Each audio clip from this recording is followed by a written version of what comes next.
seems to be synced somehow. Those of you who were here last year may remember that the speaker was indisposed with a very heavy cold, and we have to, very short notice, like 24 hours, come up with a whole new lecture, and we somehow got away with it. But I'm happy to say that although Dr. Rachel Webster has got a very heavy cold, she did manage to survive and actually turn up this evening, so we don't have to do that. She is here, but she's at the opera singing under difficult conditions. A bit about the astrophysics group at the University of Melbourne. About 4 years ago, we discovered that ever since the Graf Academy Department of Physics moved up to the Australian Defence Forces Academy in Canberra, some 5 or 6 years before that, the University of Melbourne didn't have an astronomy or astrophysics group. And in this way, we were missing out on one of probably Australia's most advanced experimental facilities, and we weren't getting any share of it, so we decided that we should advertise and see if we can find an astrophysics person to start a small, modest group of astrophysics activity in this university, in this department.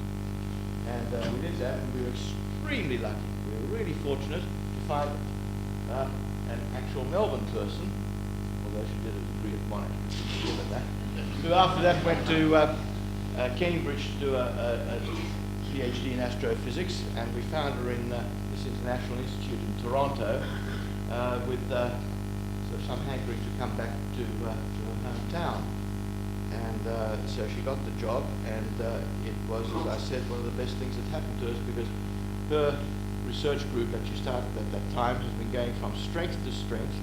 And not only is her own research of absolutely top international quality, but actually it turns out that she's an extremely well-connected scientist. And she's got us on the map within 3 years, and Melbourne now is one of the leading astrophysics research groups in Australia, because we're sort of connected to the rest of the world. She is on the scheduling committee of the Hubble telescope, and she's high up on the hierarchy of the International Astrophysical Union, and she had an international conference here just a couple of months ago, and all these sorts of things. And she has direct entry to all the astronomical observatories, not just in Australia, and around the world. So I will not be modest, but say that she is really a very high-flying scientist. So we are indeed fortunate that she's going to tell us about one of the seriously most debated problems in astrophysics, or in the whole of science these days: just how much matter is there in the universe? Subtitle, and what are you going to do about it? Dr. Rachel Webster.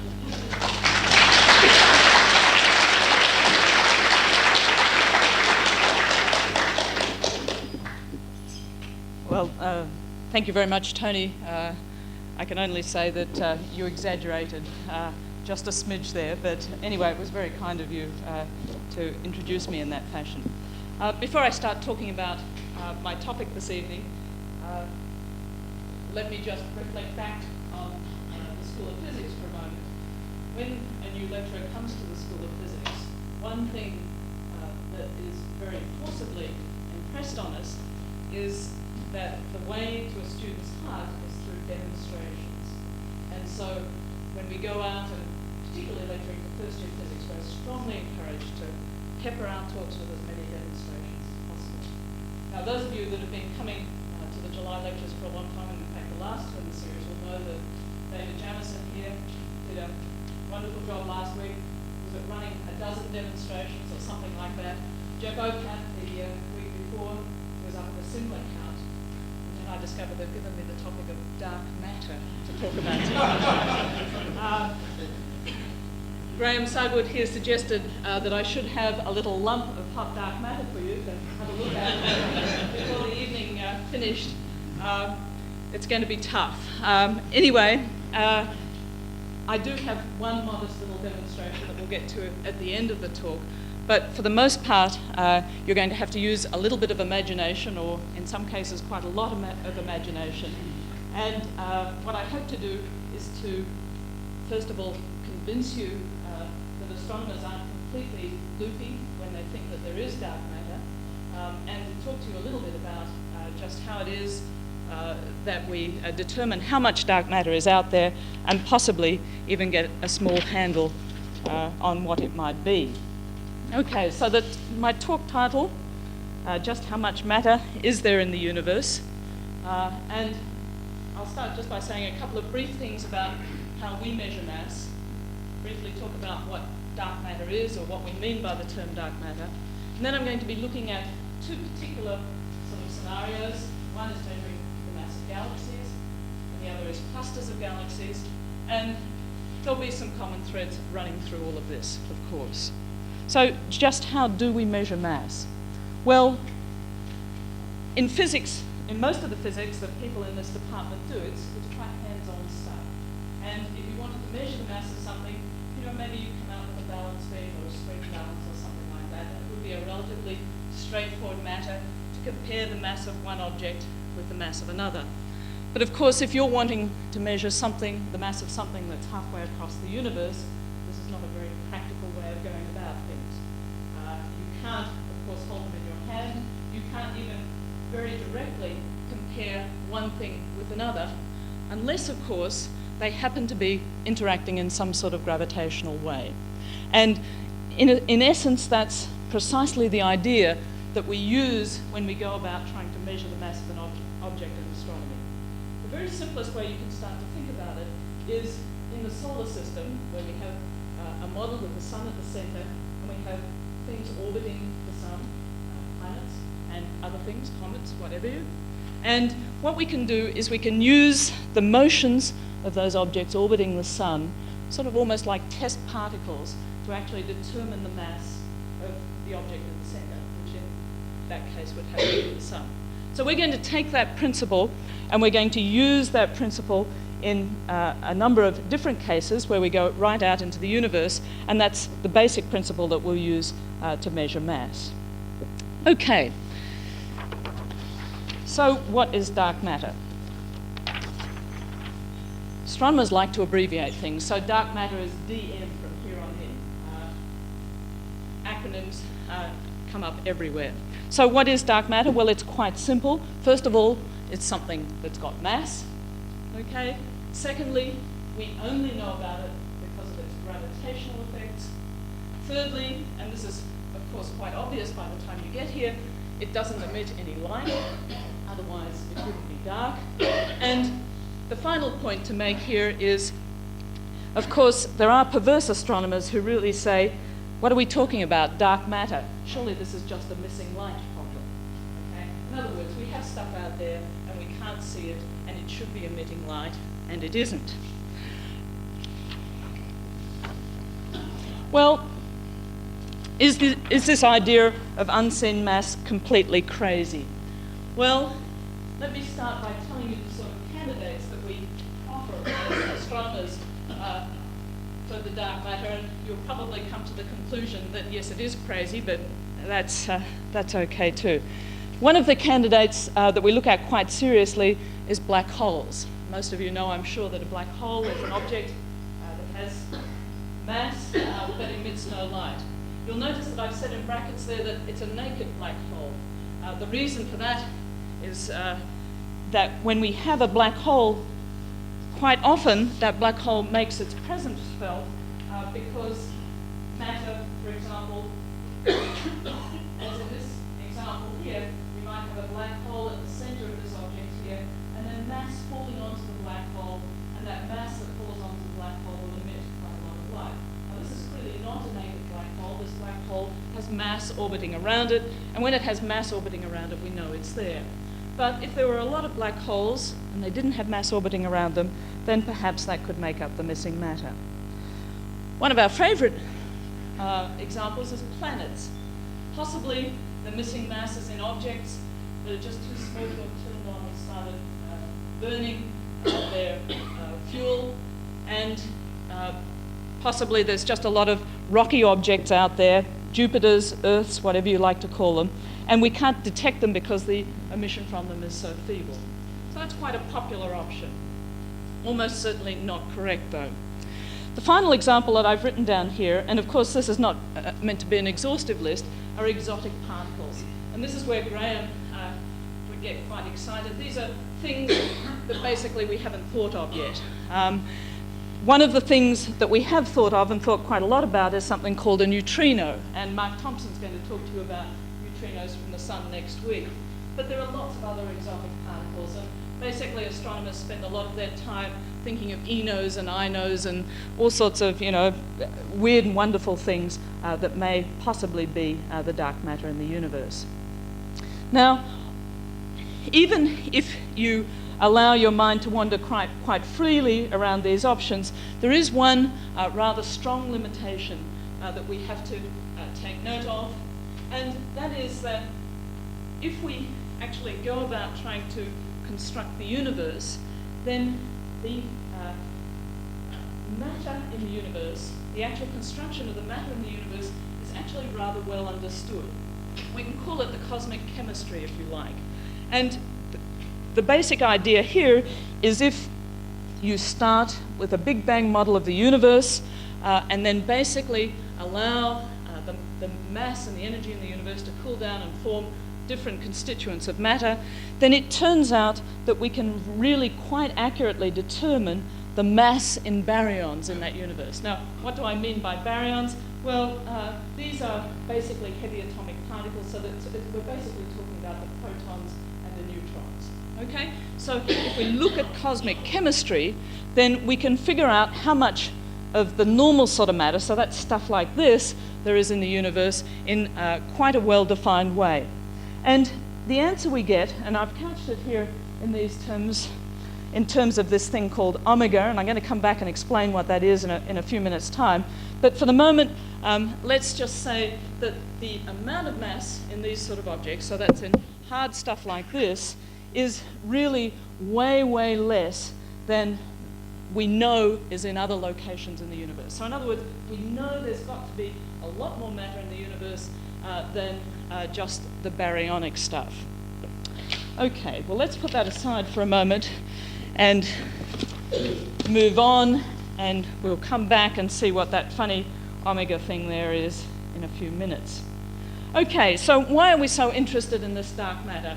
Well, the bottom line is that it's the answer to one of those big questions. And the big question here is, if we know how much matter there is in the universe, then basically we know the nature of the universe and the fate of the universe. And you'll see I have here a poem from Robert Frost, which basically sums it all up. He says, some say the world will end in fire, some say in ice. From what I've tasted of desire, I hold with those who favour fire.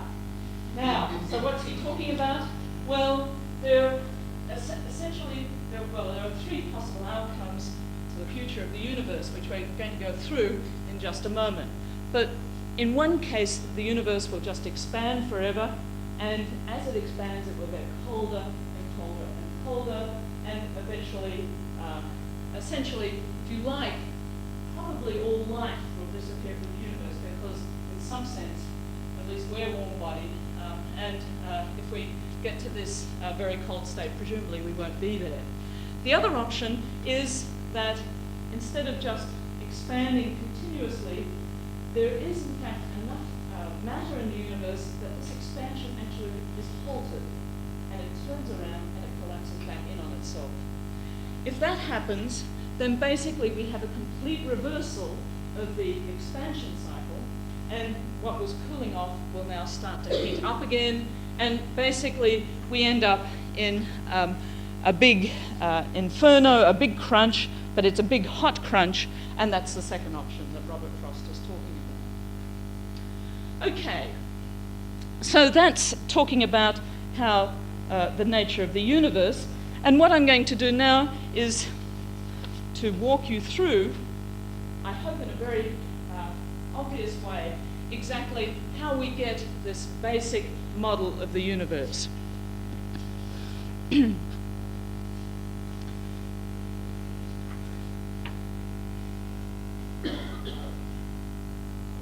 Now, this basic model of the universe that I'm going to talk about is just simply rooted in the ideas of Newton. You don't, although it wasn't really until Einstein came along that we really fully understood these models of the universe, basically, you don't need to be Einstein to understand this. Okay? You can do it with Newton. And in fact, the ideas that I'm going to explain are fully accurate and I hope quite transparent. Okay, so how are we going to understand the universe? Well, we're going to think, remember I was explaining that we had something that was expanding, and we're just going to think about this as a sphere of expanding matter. Okay, so let's have a look at our little diagram of a sphere of expanding matter. Here it goes. That funny little ring in the middle. It's not my long suit. But there it is. It's expanding away. Two-dimensional picture, but it's really a three-dimensional annulus expanding out. And for those of you that are a little unfamiliar with some of the variables, if you're not familiar with them, they're listed there. Now, in looking at this expanding sphere, really all we're concerned about is the energy, the total energy associated with this sphere. So first of all, there's the kinetic energy, the energy of motion of that sphere moving out, and working against that is the potential energy, the gravitational force due to the matter inside the sphere wanting to pull it in. Okay? So you've got these two balancing forces or accelerations, if you like, and basically that's, if we can write down an equation describing those, then we've essentially described the behavior of the universe. So let's do that. You'll see here, I've just written these equations down very simply. Here, the first term that I've got written here is an equation describing the kinetic energy, a half mass times velocity squared, and here is a term describing the potential energy of my ring over there, G, big M here, which is the mass inside the ring, the mass of the ring divided by the radius of the ring. And basically, the total energy that I'm talking about here must add up to a constant. It's as simple as that.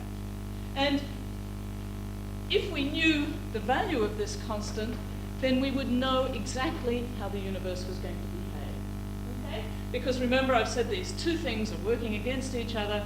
If there's more energy of motion than there is energy of gravitational attraction, then we'll keep expanding forever. If this term is bigger, then we'll collapse back in on ourselves. Well, what we do in cosmology is we take this equation here and we rearrange it a little bit. We put in a term, or at least we expand out the mass in terms of radius and density. We also include the Hubble relation, which describes the expanding universe. Velocity is proportional or is equal to some constant h times the radius. We pop those two equations in up here, rearrange it around a little bit, and we end up with an equation here. Now, I don't really expect you to memorize this and take this home with you, but I wrote it down simply because this equation is actually the fundamental equation of cosmology. It's called the treatment equation. And you can see how easy it is to get it. Okay? All you have to do is to look at the energy. We're not going to bother with worrying too much about what all these terms say, but basically, most of these things in here are constants. You'll see h is a constant, you know pi is a constant, this is the gravitational constant, this k here just came from this constant up here, and you'll see there are two things here to worry about, the density and the radius. And somehow, this equation links the density in the universe to the radius of the universe, and if we could determine the density, then we would know the entire behavior of the universe. Okay, so what are the sort of possible options here? Well,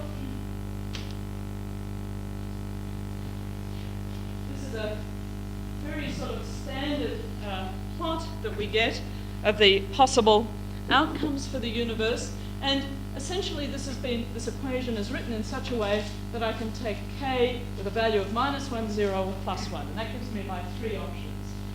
Over here, we've got plotted the radius of the universe, or at least, the time of the universe against the scale factor that describes the radius of the universe.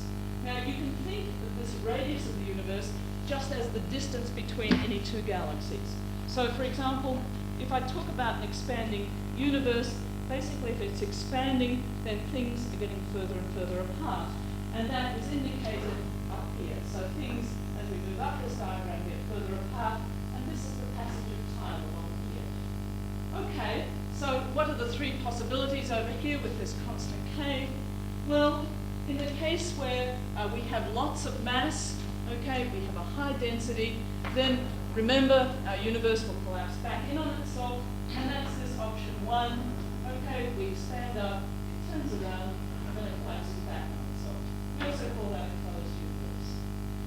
The next option is that there's just enough matter in the universe to basically just hold the expansion. That's the middle option that we see here, and it's option 3, and this corresponds to a k equals 0 universe.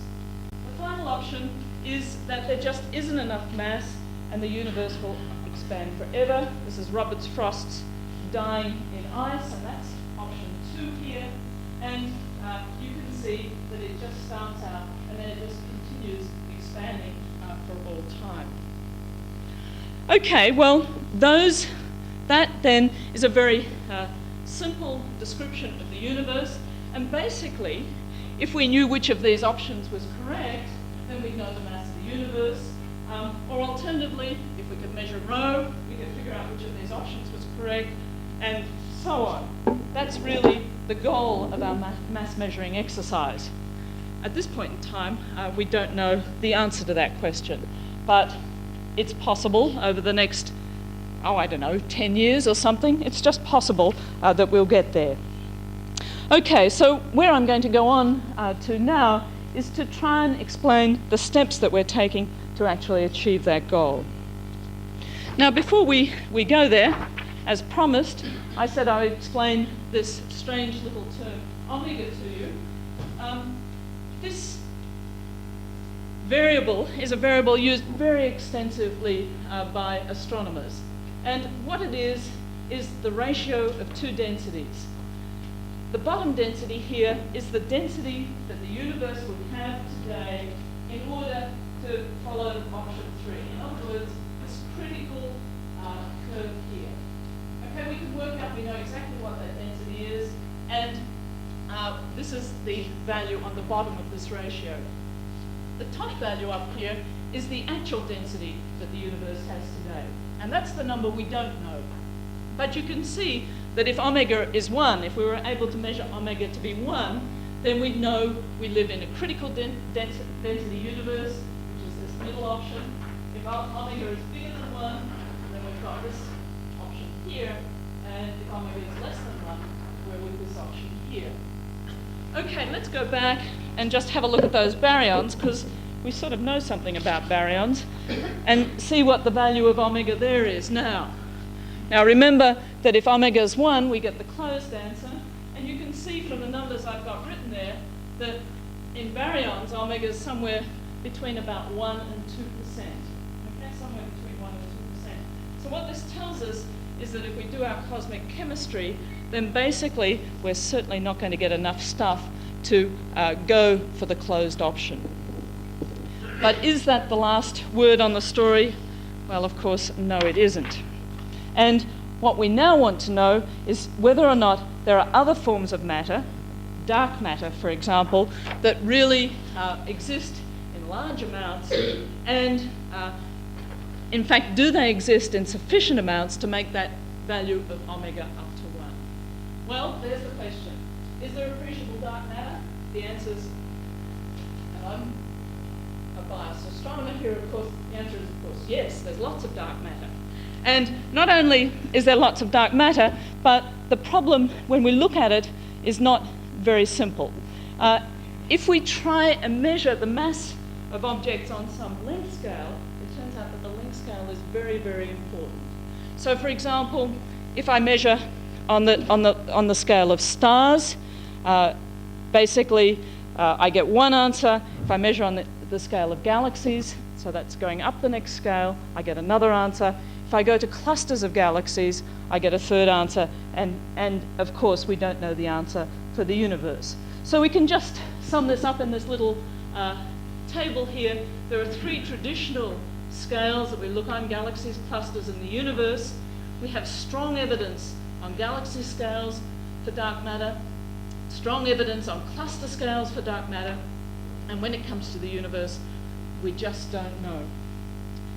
On the scale of galaxies, if we were to ask what is the nature of the dark matter, well, we may actually have got to the stage now where we know that it's not Jupiter's, and that's what I'm going to explain to you next.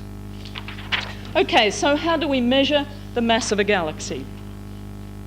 Well, I'm going to concentrate now on looking at spiral galaxies.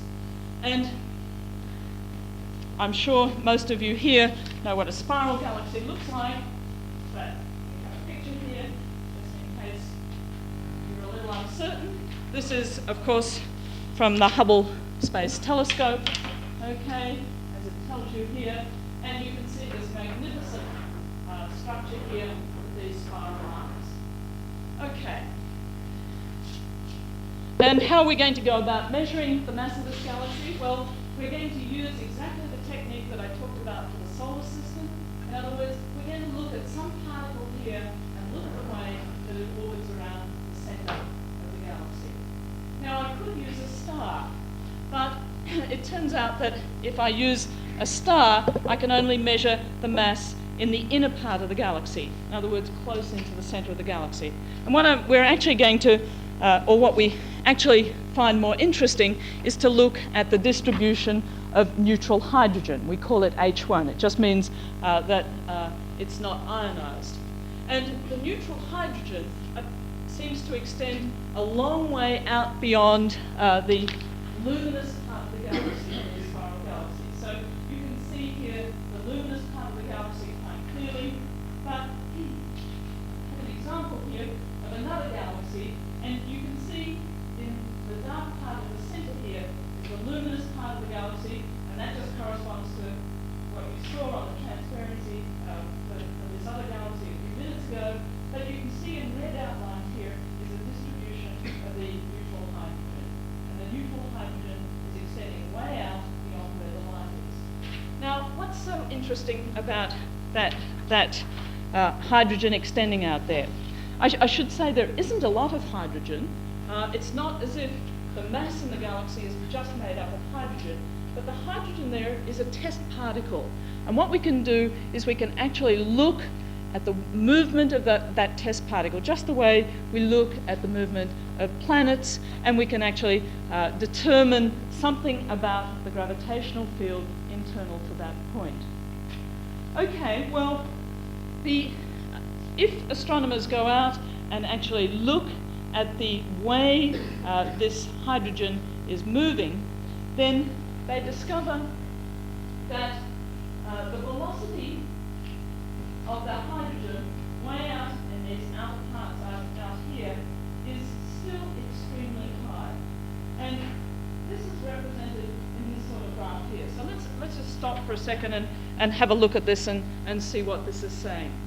This is a plot of, I should have labeled this, I apologize for forgetting, the velocity of this sign here against radius along the bottom here. And what we have plotted, what this shows is that if I look at the neutral hydrogen, then the velocity quite close in is some value here. If I go a little further out, it remains at that value. If I go even further out, it's still at a very high value, and so on. In other words, I get what's called a very flat rotation curve here. Now, you've got to remember that the hydrogen that is giving us this signal is just a test particle. This hydrogen is just orbiting, it just feels the mass inside, and it orbits at a velocity where the centrifugal force and the gravitational force are exactly balanced. So by actually looking at the velocity here of the hydrogen all the way out along this radius, we should be able to tell exactly how much mass there is in the galaxy inside that radius. Okay, so that's the basic principle that we use to measure the mass of a galaxy. What happens if we actually do the sums? Well, when we do the sums for these spiral galaxies, basically we're doing exactly the same sum or exactly the same calculation that we did for the universe. In other words, we balance the kinetic energy against the potential energy, or in this particular case, because we're looking at circular motion, we're balancing the centripetal acceleration against the gravitational acceleration. Okay, that's just simply saying that if we want this object to keep orbiting, then we know exactly what velocity it must have to stop it spiraling in to the center of whatever mass it's in. Okay, well, when we look at it in this form, we can write down a very simple equation, one that expresses, first of all, the centripetal acceleration, v squared over r, and we just balance that against the gravitational acceleration, g times the mass inside where we're orbiting over r squared. Okay, now with that equation there, we can now very simply figure out how much mass there is in our galaxy. So how are we going to do that? Well, we can solve that quite simply, really. We're just going to look at this little equation here, and we're going to first of all say, well, suppose we were just solving this for the solar system. Suppose we were just solving it for the solar system. In that case, the mass inside a particular radius is essentially just the mass of the sun. So this m here is a constant. And if we just rearrange this equation here, multiply both sides by r, then we get that the velocity squared is equal to gm over r. Or if we're looking at how velocity goes with radius, this g and m are both constant, we get that the velocity is falling off as the radius to the minus 1/2. Okay, well, we can plot that up in a very simple way here. We've got velocity, we've got radius, and for this case that I'm talking about, basically we've got velocity falling off with radius. Okay, well, that's not so hard to do, but I just showed some rotation curves for a galaxy, and they didn't look like this. They didn't fall off like this. Instead, they were flat. Okay, they went across flat like this. So, in other words, the velocity stayed constant with radius. So, we can actually go back and look at our equation up here, and we can say, well, what sort of behavior must be occurring with the mass if the velocity is going to stay constant? Okay, so we can just look at this equation up here, and you can see that if velocity is going to stay constant, or velocity squared is going to stay constant, then the mass has to be increasing with radius. Okay, the mass has to be increasing with radius. And that's what we have down here. As the radius increases, so the mass must also increase. But think what this means. I put the rotation curves up here, and yes, they were flat. You can see that they're quite flat a long way out. The optical extent of the galaxy, in other words, if I take a picture of it, like the one with the Hubble Space Telescope, only extends out to about here. Okay? And yet, all this way further out, the mass is still increasing with radius. But there's no light out here. Okay, or at least there's very little light. There's certainly no optical light. And so what we take this as is evidence that there must be matter out here, and indeed it must be dark matter because we can't see it, and presumably it's in some form or other that we might be able to actually measure. Okay, well, all of this has been known for a long, long time. So how have things changed recently? Well, over the last 3 or 4 years, we've seen a new experiment coming online, which is actually trying to figure out what the dark matter around these galaxies might be. Now, at this stage, it's not too ambitious. It's not going after all galaxies. What it's actually doing is looking at our own galaxy, the Milky Way. Now, the Milky Way is a spiral galaxy. It also seems to have one of these dark matter halos. We have evidence of that. And so the question is it possible to figure out what that dark matter halo is made out of? Well, the new experiments that are being done are called microlensing experiments. They rely on gravitational lensing. They have such horribly politically incorrect names as ogle, eros, and macho. There seems to be nothing that we can do to actually get the acronyms in line here. But anyway, this is what they're called.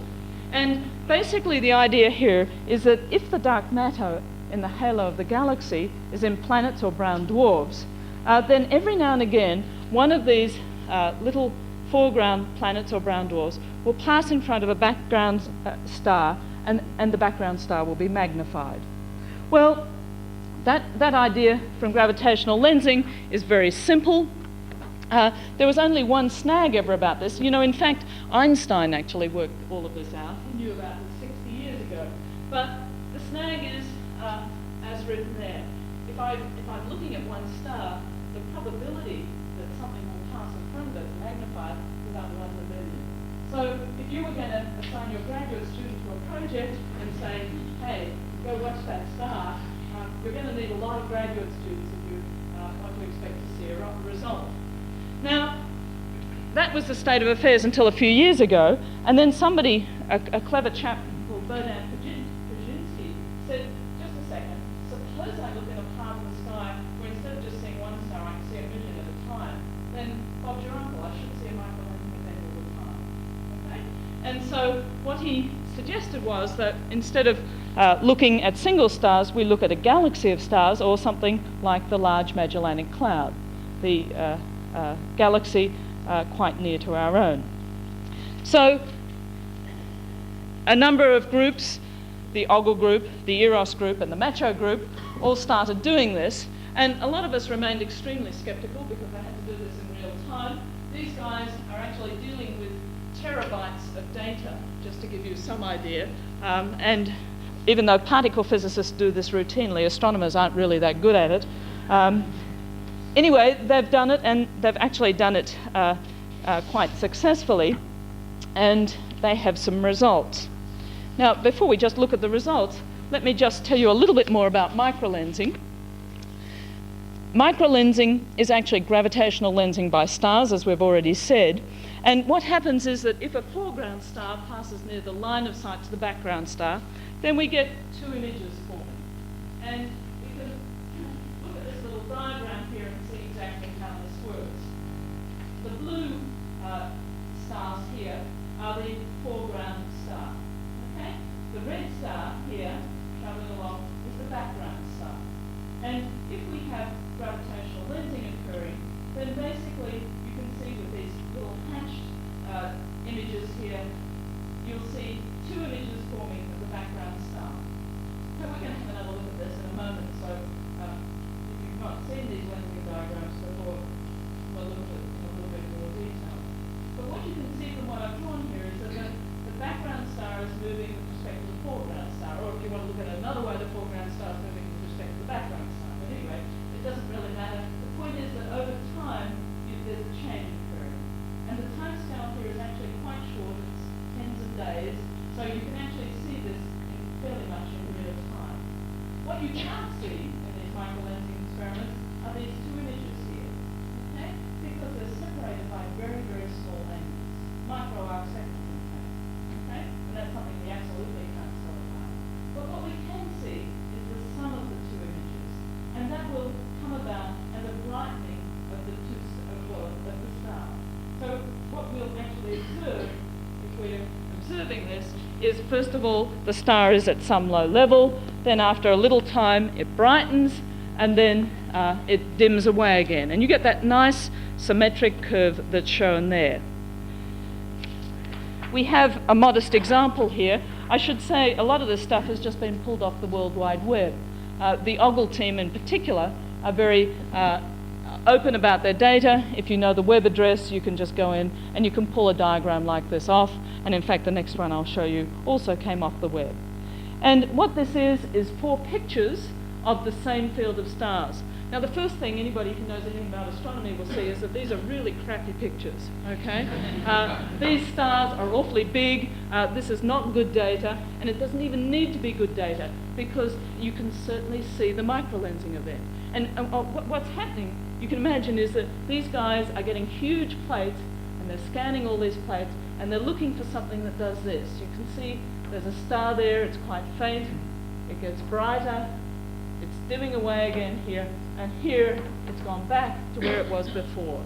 And if they take that sort of data and they plot it up on a light curve over time, we have a modest example here. Let's say there are lots of these on the web, so you can go and pull them all off. You can see that you get something like this. This is exactly the sort of data that they get, and they have lots of data points along here. You can certainly see this lovely microlenses there. Okay, so these three teams, the Ogle team, the Eros team, and the Macho team, have all very successfully managed to detect microlensing events. And what can we conclude from that? Well, to my mind, one of the fabulous conclusions here is that they can actually do the experiment. They can actually see these microlensing events.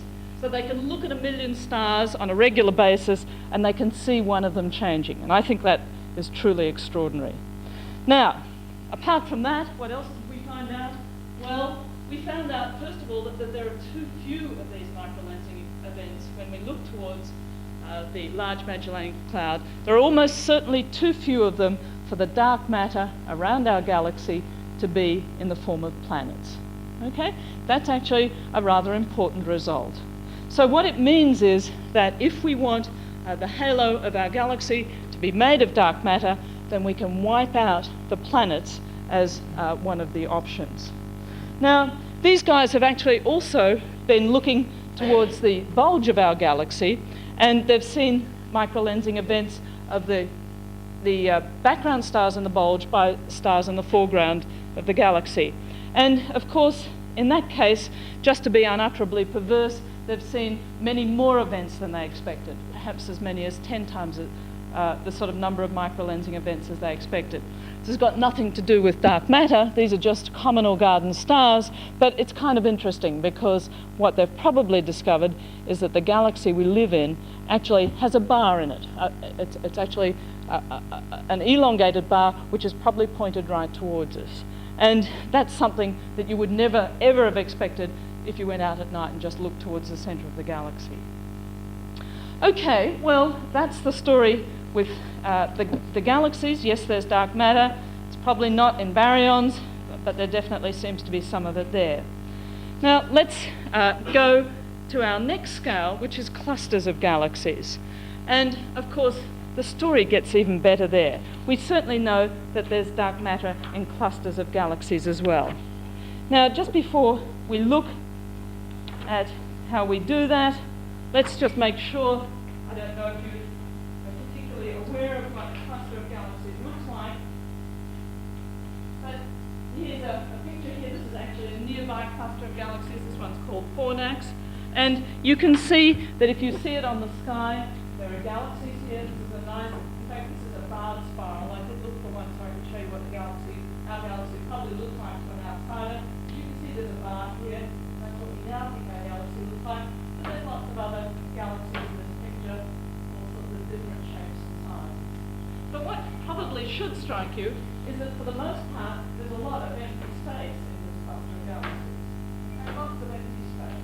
And you can see, you can probably see through it, right? I can't really pick out a background galaxy here, but indeed it's pretty transparent. You can see the galaxies behind it, you can see the rest of the universe behind your cluster of galaxies. So the question is there some way on this sort of scale that I can measure how much mass there is associated with that grouping of galaxies? Well, yes there is. And the principle is exactly the same as the one that we've used for galaxies, exactly the same as the one we use to describe the behavior of the universe. And what we do is we actually, the technical term is that we use something called the virial theorem. But you don't need to worry too much about the technical names. All you need to think about, again, is energy. Okay? And what we do is we say, let's look at the energy of the galaxies, okay, the velocity, the energy of motion of the galaxies, and that will tend to move or dissipate the galaxies outwards. Okay, they'll all be moving out. But there'll also be a gravitational force of, which is due to the matter in the cluster, which will tend to pull them back in together again. Okay, so you've got this same tension that we've had in every other case. The galaxies have motion, therefore they want to move away from each other, but there'll be the gravitational force pulling them back. Okay, and we can express that in this very simple theorem here, in which we basically say that where we have equilibrium, okay, in other words, where these two tendencies are balanced, where that tendency to want to fly apart is balanced by the gravitational force wanting to pull it back together again, in those cases we can write down a little expression that relates the potential energy to the kinetic energy. And we've got another omega here. I'm afraid omega is the thing that we always use, but omega for the potential energy plus 2 times the kinetic energy is equal to 0 if we have that equilibrium. Well, we can now write down some equations for the potential energy and for the kinetic energy. Potential energy we can just write as T is 1/2 times total mass of the cluster times mean velocity squared. The potential energy, gravitational constant times total mass squared over the radius of the cluster. And then, of course, we can rearrange all of this in this equation up here, and we can get a value for the mass of the cluster here. Mass of the cluster is just the radius of the cluster times the mean of the squares of the velocities of the galaxies divided by g. Well, that arithmetically looks quite simple. Of course, it's not quite right. My graduate students have just discovered this little factor called f, and it's the fudge factor. And so if you get an equation and you don't quite get the right answer, you can just put an f in, and basically then you get the right answer. And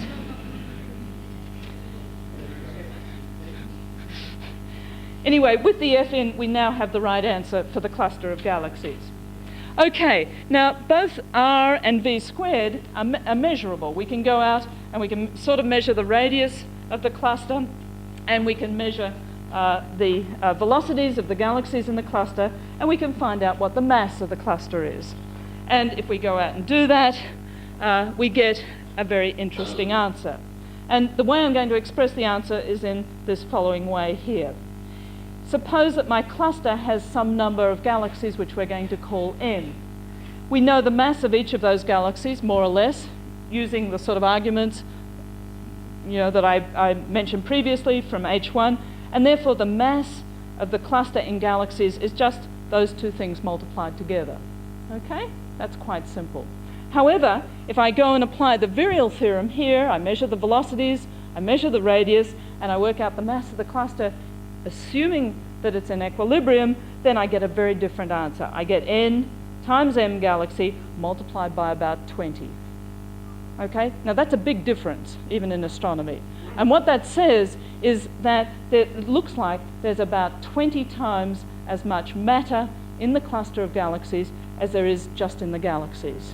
And of course, that's the little flag that says, gosh, it must be dark matter. Can't see it, must be dark matter. Now, this is the answer that we knew this particular argument in about the 1950s. And I should say that even then, cosmologists didn't believe it. And as you know, cosmologists are rather fanciful people. So what's changed now? Well, the following. You see gravitational lensing right into the fore again. I wouldn't like you to go away thinking I was biased about gravitational lensing, but it does happen to be my area of research. Okay, so what's gravitational lensing got to do with all of this? Well, instead of using the motions of the galaxies to actually determine how much matter there is in the galaxy, instead we're going to do it by observing the bending of background light. Okay, now I promised a little earlier that we would look in a little more detail at how gravitational lensing works, and I'm proposing to do that right now. How does bending of light work? Well, it's very simple, really. You can see the little red thing there is some background object, and this is me, the observer here, and this is some massive object somewhere between me and this background object. Now, imagine you've got a photon, and it's coming along, feels the gravitational field here, and it changes its path. Okay? Now, quite clearly, if this photon gets bent by too much, it comes off in this direction and I don't see it. Okay? And indeed, there's some guy that's gone off in this direction. He doesn't get bent by quite so much because he's further away. The bending does depend on this distance here, and he comes off in this direction here. But you can see immediately that there's some guy going off at some angle here that will get bent by just the right amount, and he will end up coming back to me. Okay? And so what will happen is that I now have a path along which I can see this luminous object. Now, of course, the brain is not very clever, and when it looks in a particular direction and it sees something, it knows immediately that that's where the object is. And so you can see that my brain here, which is getting a little old with age, will immediately assume that that's where the object that I'm looking at is. In other words, in quite a different direction from where the object actually is. Okay, well, that's the first diagram of lensing. Now, the second one, what I want you to look at, is a little bit more comprehensive. This time, this is me again, down here, observing some background object. There's the object that's doing the bending in there, but we're now moving into 3 dimensions.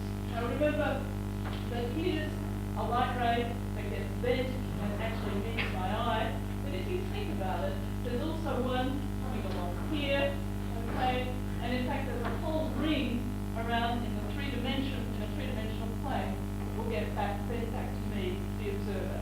And so if I'm directly aligned with some massive object here, then I'll actually see a ring instead of this point source back here.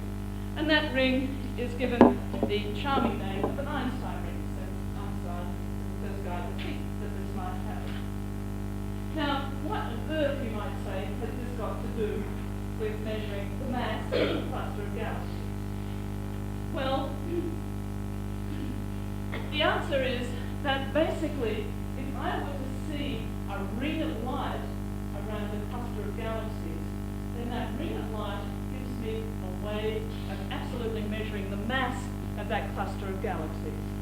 So how does that work? Well, another modest little diagram here, and I think you might be able to follow the algebra here. So here I am again, and here's my background object, and here's the ray of light being bent around our massive object here, and I think that it's really over there. Okay, so that's the geometry. By the way, this is really a straight line. Okay? I wasn't very good at drawing. Okay, so I've labelled a few things here. I've got an angle theta here, an angle alpha here, and this is actually the angle that this ray has been bent through, and that distance there is a b. And you can see I've labelled these distances here, d1, d2, and this one's just d1 plus d2.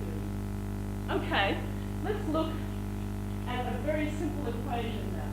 Basically, this distance here, okay, is just going to be this angle multiplied by this length here. In other words, it's theta times d1 plus d2. But this distance here is also alpha, this angle here, times the distance from here to here, which is d2. These are, basically these angles, theta and alpha, are both very small, and this is something that we call skinny triangles. If you really want to do it properly, you would need to do some trigonometry, but because the angles are so small, these relationships hold. Well, this is what I've got written here. Alpha times d2 is theta times d1 plus d2. But we also know the relationship between this angle alpha and this angle that we got bent through here. And that, I've just written this down here. We won't bother deriving that because that's rather long and complicated, but that bending angle alpha depends on the mass that's doing the bending, and it depends on how far I am or how far I pass from that mass. And I can then rewrite this b in terms of theta, because this is just another skinny triangle here. That's just theta times d1, okay, which is what I've done here, Okay, replace C to D1 times into B, and then of course I can rearrange all of this, just as I did last time, and I can come out, you can see there's a mass here, I'm going to substitute this in for alpha up here, and I come out with a mass. The mass is the thing that did the bending. So the answer here is that if I see one of these lovely Einstein rings that I just drew freehand, then I can figure out the mass that is actually responsible for it. And it's really easy. Well, so that's all very well, but you've got to see an Einstein ring for it to work. Most remarkably, in 1986, the first time one of these rings, or in fact an arc, was seen. I should say that it was reported by a French team, and as with all of these things, there was also an American team who'd found the same thing, and so a dispute arose. No. In fact, what had happened was the American team had actually found this arc about 2 years previously. And the guy who found it was a very careful astronomer, and he said, oh my gosh, this is completely stupid. You can't see an arc that goes around all these degrees on the sky. There must be a mistake somewhere in the optics of my instrument. So he kept looking at it, and he put it in his one drawer, first of all. A year later, he went back and looked again, and it was still there.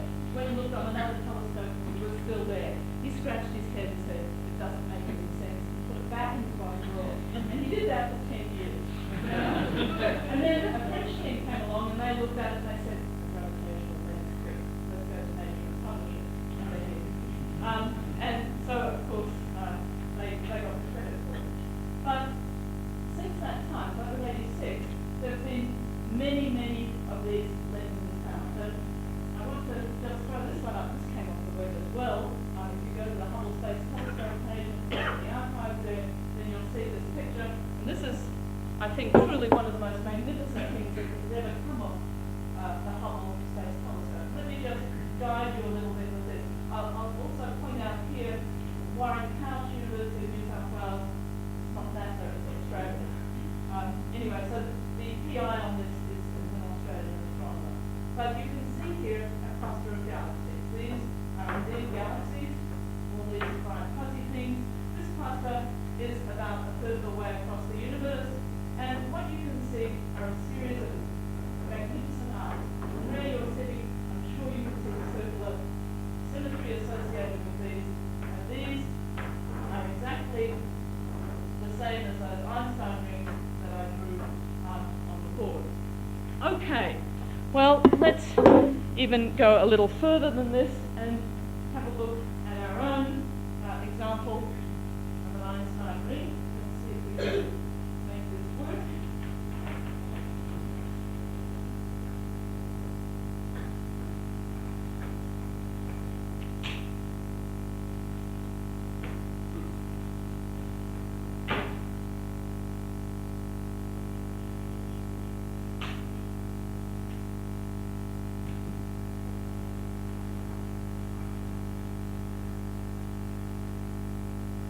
Now, what I have here is a piece of, I think it's actually, it's not really glass, it's something more like perspex, I think. Might take it down all the way, I think. And you can see I've got it here, it's held in a frame, just a projector here lined up behind it. But the shape of this glass is not flat, okay? It's actually got a conical section. As Tony said a little earlier, it looks like the base of a very big wine glass, okay? It's been chopped off. Now, in point of fact, this is not just a random wine glass. The shape of this piece of glass is designed to exactly replicate the sort of bending that you would expect from a black hole. Okay, so it's not random at all. And it was manufactured by a Belgian astronomer who spent 50 hours polishing it. And it's quite a magnificent piece. Now, let's see if we can make all of this work. What I have here, just a piece of black cardboard with a hole in it. And get this straight now. see here, I hope all the people at the front can, is that if I line up the projector and the lens, then you can see basically through the hole a ring at the back here. And this is exactly this is exactly the situation with gravitational lensing. Okay, this piece of card is simulating me, the observer, at Earth. And you can see in this configuration there are two images. As I come across, there's the Einstein ring, and there it's breaking up again into two images disappearing out there. Okay, so our gravitational lens works. This is an Einstein ring when we're right on axis, and then as we come off, we've got two images there. Well, that's very pretty. That's a single image. What happens if we want to simulate a star field, for example? Get another piece of cardboard, and then we have another go at it. Let's see what happens this time. Basically, we're coming across here, and you can see there's lots of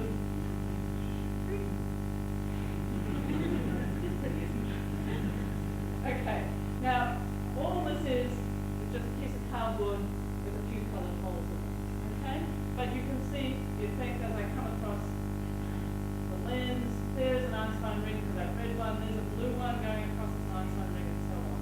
Now we couldn't resist this. We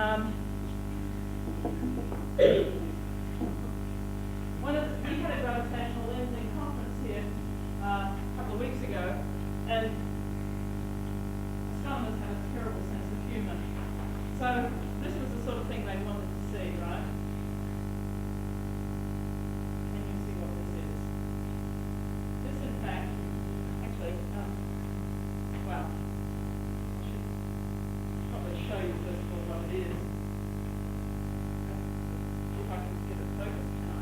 No, probably not. Anyway, this is the Qantas logo, right? Okay, you can see it's sort of a kangaroo. Okay. And let's see if we can line this up again. Okay.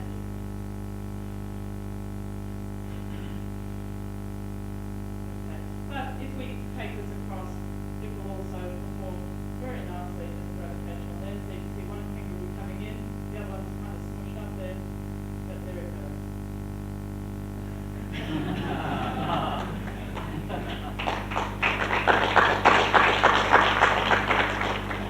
Okay, so anyway, the bottom line is that as soon as you see one of those Einstein rings, you can calculate the mass of the object that's doing the lensing, and since we've found some of them, we can do the calculation. And for $4 billion of Hubble Space Telescope time, what's the answer? Well, the answer is they were right in 1950. We didn't actually need the Hubble Space Telescope to do this, but in fact, it's actually an important answer because this time everybody believes it, okay? This time there is no doubt at all because the light, we definitely know how the light behaves. It definitely will tell us what the gravitational potential is. And if we then wind through all the mathematics, we can work out what omega is in terms of mass, how much mass there is in clusters of galaxies and put that into an omega, and the answer we get is about 0.1. Okay, now let's wind back and just remember what omega was. Remember, omega, if omega is 1, then we have enough mass in the universe for it to cruise on out, stop, turn around, and fall back again. We knew already that omega was about 0.01, in other words, 1% in baryons, in this hard stuff here. We now know that omega in clusters of galaxies is about 10 times that, okay? So there's definitely some dark matter in here that isn't in the form of baryons. We don't know what it is still, but it's definitely there. What we don't know yet is whether or not omega on the scale of the universe, okay, which is the last step in this quest, is actually somewhere, well, whether it's 0.1 or whether it is in fact as high as 1. So let's just finish up there and see what we've learnt. The first thing is that most of the matter in the universe is dark, okay? And that's true even if we're just 0.1, okay? Even if omega is 0.1, most of the matter in the universe is dark, okay? Now, the second point here is that it seems from these Ogle and Eros and Macho experiments, and indeed from our cosmic chemistry, that it's probably in the form, not in the form of Jupiter's, but in the form of probably some sort of exotic particle like a neutrino or some as yet undiscovered particle. Okay? And the final thing is that at this stage we still don't know whether or not there's enough matter to close the universe. Okay? But as I said at the beginning of the talk, the changes that are occurring or the advance that we're making in this area is so rapid that I think, at least on a 10-year timescale, you might look forward to something quite interesting coming out on this. So I will just finish up with another little contribution off the web, of course, but inspired by the Gravitational Lensing Conference in Melbourne, that is another guess at what the dark matter in the universe might be, and there it is. So, thank you.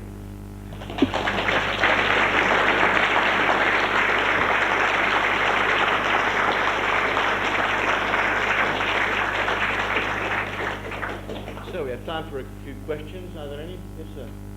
Just one question on right.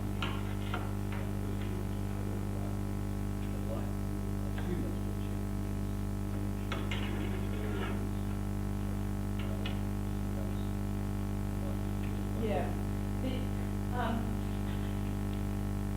The first thing here is that when you compare a microlensing curve to a variable star light curve, with a variable star, very often, well, a lot of them are periodic, right? So you can rule those out. If it's a reoccurring blip, then they call it a variable star, right? So that's the first thing. The second thing is that something I didn't mention was that one of the signatures of gravitational lensing is that it's achromatic. Okay, at least it would be in this case. In other words, you would see the same blip in a blue light curve as you would in a red light curve. And so what the scientists who do this do is that they, in fact, monitor it in two wave bands, okay?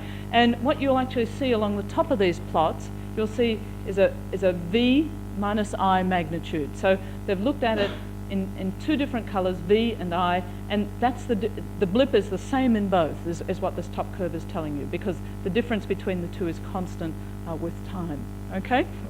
So that's the sort of test that has been done so far. When you say whether you check variable star catalogues, this work is making all existing variable star catalogues completely obsolete. I think, what was the number they said at the conference? They've got 20 or 30,000 variable stars in the database. Okay? So anything that has ever been done on variable stars before is, I mean, these guys have got so much data that they just can't even start with the magnitude. But in fact, the variable star data may be one of the big pluses of the okay? Anybody else? Yes, sir. Two questions. First, why do you call it microlensing? And you said that there were too few microlensing experiments, which implies that dark matter is planets. Can you give us some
Well, no, because neutral hydrogen very conveniently emits radio waves.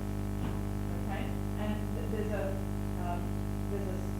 thin flip transition in the neutral hydrogen where basically you go from your proton and electron having spin in the same direction to a slightly lower state where they're in opposite direction, and that transition results in the emission of a 21 centimeter photon. Okay, that's a very, very rare transition, but there's a lot of hydrogen in the universe. So if you look at a spiral galaxy, then you can actually see the hydrogen as I showed on that diagram.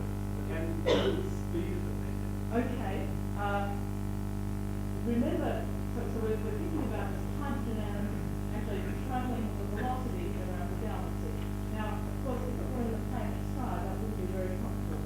But if our galaxy is now tipped side on, we've got it opposite. Okay? Good. Yes. Two questions. They're unrelated to each other. Firstly, as the universe expands, not only the differences between galaxies increase, but that means differences between stars within galaxies also will increase too. No.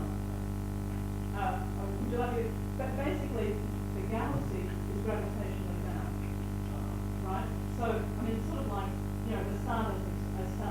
It's actually held together, right? The galaxy is held together and will stay as a unit as the universe expands. Because the reason I ask it because the space inside the galaxy is also can also be regarded as universal space, the space between galaxies. That's why I asked that. And the second question, you've got the expression in mass in terms of the distance between the observer and the intervening star, between the observer and the object observed, like the star. So this is the gravitational lensing one now, eh? Yes. Mm-hmm. And how are those differences determined? Because in order to find them, you've got to know the distance. Yes, absolutely. And the way we do this is simply by using the redshift, okay, of the objects and assuming from a Hubble expansion that we know the distance. Okay? It turns out, of course, we don't know the Hubble constant to great precision, but in terms of the precision that we're talking about for mass here, we're talking about variations of 30, 50%, which is close enough.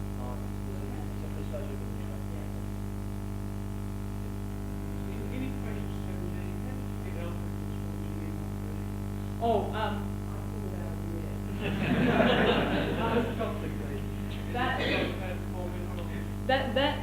That is that's the bending formula in actually the weak version of general relativity. Okay, that's what I pulled it out of the air. But basically, that describes the bending line. Okay, the direction is right back to the first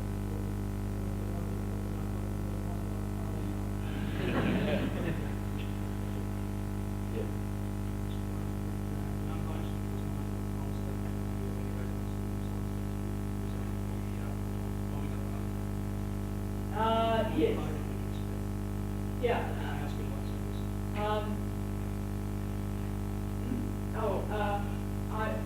The question was, would a non-zero cosmological constant affect the result? In fact, just directly in terms of the results I presented, it certainly doesn't affect the mass of galaxies and it doesn't affect the mass of particles. Okay? Where it will matter is when you come to actually look at the behavior, the dynamical behavior of the universe. Okay? And it's in that equation that it will make a difference. Okay? So in terms of just arguing that there's dark matter, no, it doesn't make a difference. In terms of omega being 1, yes, it might. Okay? Would you like to talk about the age of the universe?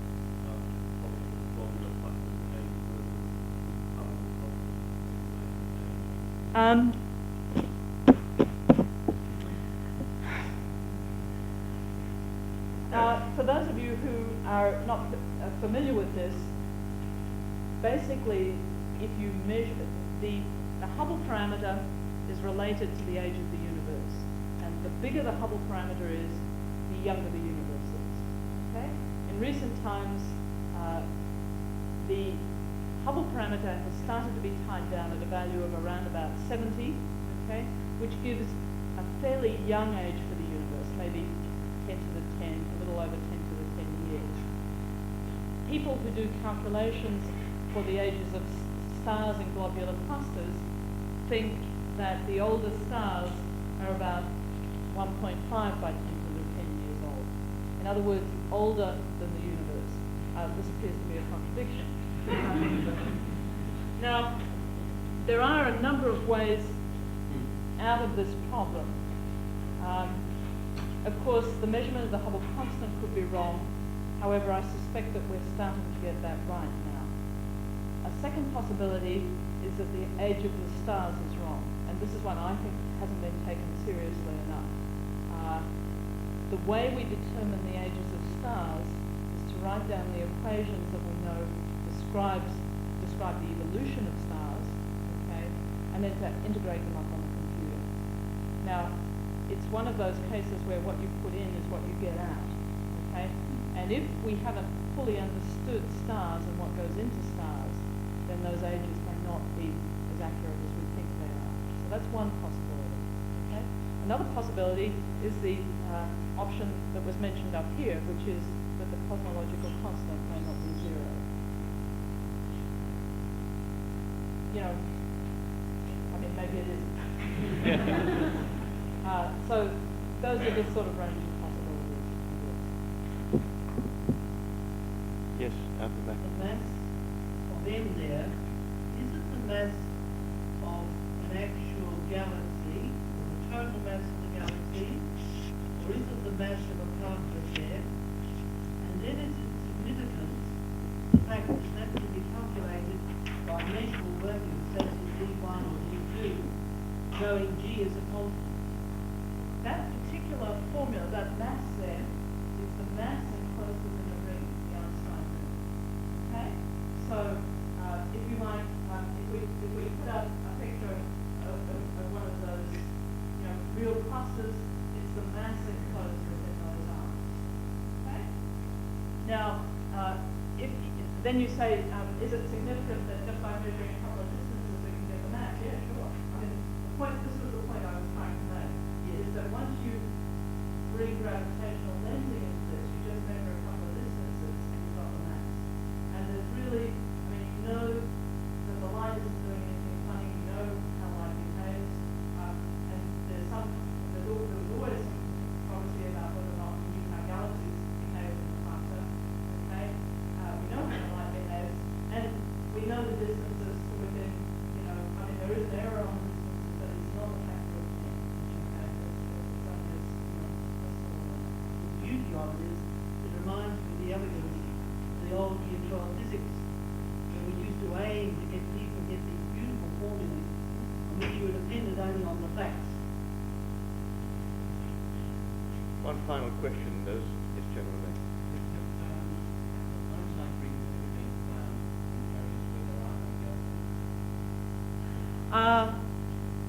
No, not yet. Well, Einstein rings haven't been found where there are no galaxies yet. Okay. However, we certainly haven't switched the whole star on Einstein. That magnificent photo I showed you from Hubble, I mean, we were looking at a couple of galaxies, we saw those kind of things. I mean, if you tessellated the whole sky at that sort of level, you might find some Einstein rings. There is some evidence. You remember when I put the single image in front of the lens here, we got two images, right? If you have a point, okay, we're probably going to like that get it, but okay, you can see two images there, okay? Now, if you have a quasar as a background source, okay, behind either a galaxy or a couple of galaxies, you'll often get just two images that you'll see, okay, not the Einstein. And there are cases, and in fact, some of the graduate students here are actually looking at this sort of possibility, where you see two images of a quasar. They appear to be identical, so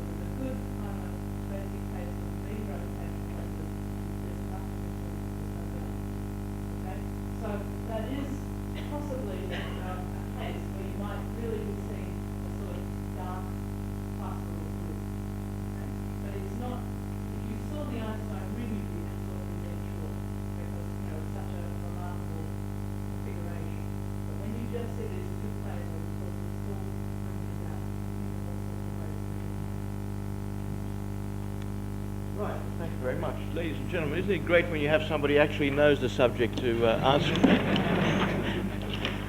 all possible questions? That was a tremendous lecture. I'm sure we now understand much better what this game is all about. Can I please ask one question?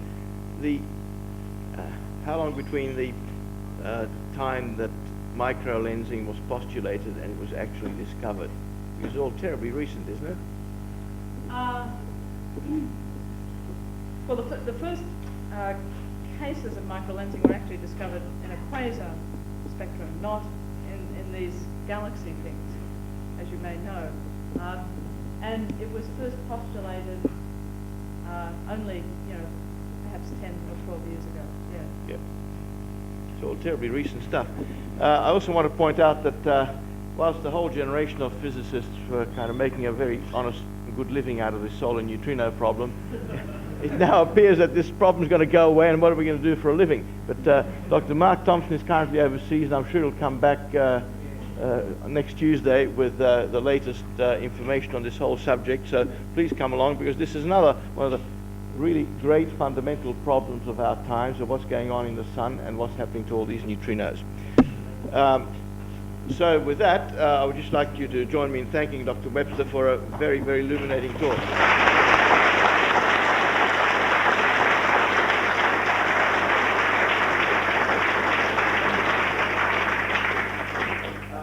The first July lecture was this year by Professor Opat on the Marconi issue uncovered a historical object, one of the things that Marconi actually made a living out of in the Marconi Wireless Company.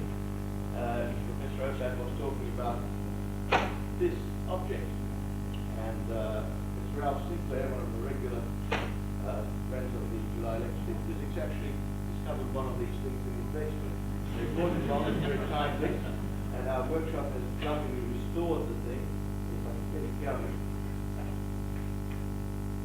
it shows you that there is this wire driven by a spring motor here between two pulleys and the coil over here into which you put your whatever you receive from your antenna, and there are permanent magnets there, and somehow they arrange the magnetic field of a multi-stranded iron wire to be reversed backwards and forwards with the spark, with the electromagnetic waves coming from the spark transmitters. And so here it is. Do come down and have a look at it. While you're down here, you may also wish to purchase some of the notes of the first 4 sets of July lectures, of which you still have a few copies. No, I'm afraid not. And yes, do come along next